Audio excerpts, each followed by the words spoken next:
ఎందుకంటే మన జీవితాల్లో మనం ప్రకృతి మాయలో ఉండిపోయాం. కాబట్టి మాయ అనేటటువంటిది మనిషికే, ఈ సమస్తం కూడా మనిషికే, సాధన అనేటటువంటిది కూడా మనిషికే. నేను పొద్దున్నే లేచి ప్రేయర్ చేసుకుంటున్నాను, నేను పొద్దున్నే లేచి సంధ్యావందనం చేస్తున్నాను, ఏమిటో మా ఇంట్లో వెధవ పిల్లండి పొద్దున్నే పడుకుంటుందంటే దానికి అక్కర్లేదు. దానికి ఎందుకండి?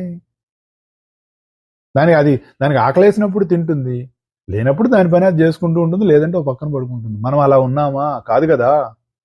పొద్దున్న లేవంగానే ఉద్యోగానికి వెళ్ళాలి, జీతం సరిగా వస్తుందో రాదో చూసుకోవాలి, మరి వాడు మనకు ప్రమోషన్ ఇస్తాడో లేదో తెలియదు, మరి కప్పుక్కుని పక్కవాడికి ప్రమోషన్ ఇచ్చేస్తే మనకి వెంటనే బీపీ పెరుగుతుంది, స్ట్రెస్ వచ్చేస్తుంది, ఏమిటో వెధవ జీవితం అని చెప్పేసి మనల్ని పక్క వాళ్ళందరినీ మనం తిట్టేసుకుంటాం.